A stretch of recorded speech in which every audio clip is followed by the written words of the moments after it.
I was wondering if maybe you and I could do another type of duet together. Absolutely. Summer loving had me a blast. And summer loving happened so fast.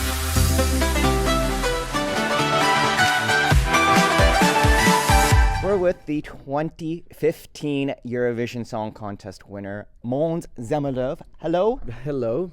It's been a while since we caught up. It really has. And 2015 seems like an eternity away. A lot's happened in your life. Yes, it has.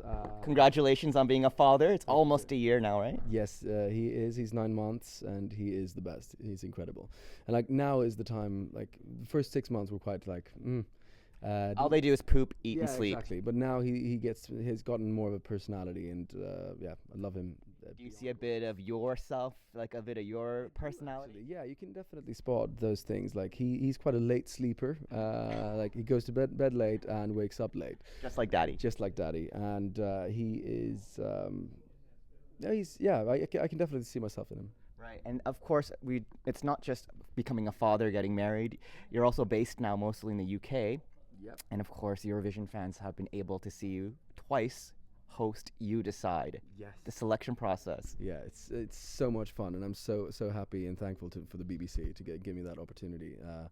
And I think that YouDecide, it should be so much bigger than it is. Absolutely, bigger than us, actually, right? Yeah, because the UK is so the UK loves its talent shows. Mm-hmm. And YouDecide could be that. It could be so much bigger, and it could be many shows. I'm hoping and crossing my fingers that will happen at some point. Before we get into your new single that just dropped, it seems like out of nowhere. Yep. But let's talk about YouDecide, because of course the UK, huge market. Yep. And as you said, there's so much potential for the show to be bigger.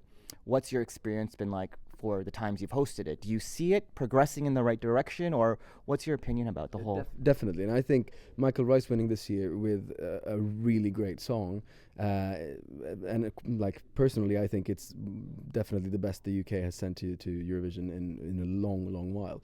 So I think that it's definitely progressing in the right way, and I like the production team were incredible this year, and again, I'm crossing my fingers that that the UK will embrace Eurovision even more in the future. Well, of course, Michael Rice was the big winner, but there were some great songs, and we had Jordan, we had Carrie-Anne in the finals. Yeah. What were your thoughts on the other songs? That is exactly what, I thought Jordan did a great job.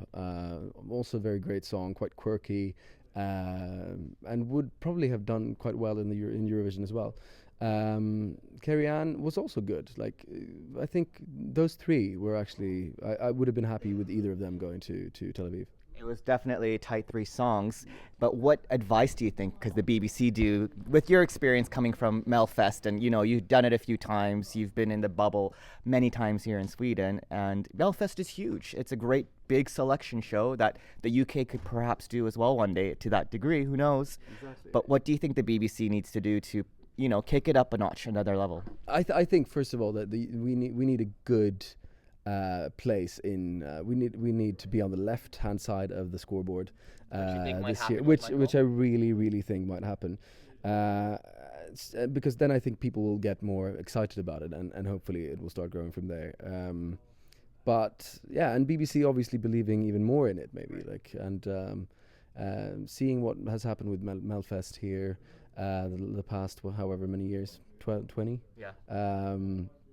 It's definitely progressed into all the I think a third of all the top 20 songs on Spotify in Sweden now are from MelFest. That's amazing for the artists and songwriters involved. You're getting hit songs on. And I think that has been the problem in the UK before, that many of the songwriters don't want to write for the UK Eurovision entry. But that is also changing. We had a couple of really good songwriters there this year, and there were camps, and it's definitely going the right way. Now, of course, we've taken for granted that you and Mel, great combination. You've done YouDecide. Can we expect you next year, or what's the talk been like? Or are you just kind of like, hey, I'm open, BBC, keep calling me? Keep calling BBC. I'd love to do it again, obviously. I love working with Mel. I love working with the team. I just want to see it keep on growing and want to be part of it, keep on growing, keeping on growing. It's definitely got a lot of potential, but speaking of Melodifestivalen, here you are, back in Sweden. Yes. And it seems literally, I don't think anyone was expecting this. Walk With Me. Just out of nowhere. It's like Måns Zelmerlöw and Dotter performing their new single. So what's the story behind Walk With Me? Well, I've been writing for 2.5 years, like In my the UK last or? in the UK mostly, and I've been longing to release new material and to be on stage performing new songs, and then this opportunity popped up, and Walk With Me felt like a perfect song to come back with after, like, my last single was Happy Land, and this felt like quite a good transgression from Happy Land to what the rest of the album is. Right. So there is going to be more stuff coming out very soon, or? There will be a lot this year, I think. Interesting. And the response of Walk With Me so far has been incredible. So I'm just hoping that, because this is by far my best album, and I think, but of course that's something you always say. But this feels more. I've focused on the lyrics so much on this album, and wanted to, I really want to make people feel them and be able to identify themselves with them. So Walk With Me now, and then hopefully another single May, I think. But here's the thing, it's Dotter, who, had a lot of hype around Dotter last year when she did MelFest. And definitely she got the interest of the international fans as well quite quickly. But also Dotter's a songwriter. But what was the decision of having Dotter be in the duet? I obviously saw her last year on MelFest, and I think that she's so cool on stage. She has a very cool voice. I just feel that she feels very international on stage. And we happen to be on the same record label. So when this opportunity popped up and I needed a duet partner, we thought of her. And it really turned out to be a great decision, because she said yes instantly. She really wanted to do it, and she loved the song. And then and here we are, and the rehearsals have felt great, and tonight we're doing it. Live on TV. TV. And, well, you're with Warner Sweden, but you're based in the UK. Are you looking at having some promotional push in the UK market as well with this song, or what's the expectation? I really hope so, obviously. As I live in the UK now, I think, it would be so nice to have someone push for it there, because to be able to do some gigs in the UK is a dream of mine, and to be able to, I only think I've played in the UK like twice. To do more gigs there, and obviously still keep on pushing the rest of Europe as well, because the last album went really well in France and Germany and Poland, and just I'm just hoping that I'll be able to do another European tour soon. That's exciting. Well, we can't wait to hear more material from you. But let's get to MelFest, of course, because I know you keep your eye on MelFest and Eurovision. You've done commentary at Eurovision with Edward before. Well, first off, is that in the cards this year for Tel Aviv, or what do you know is happening or not happening for you in Tel Aviv?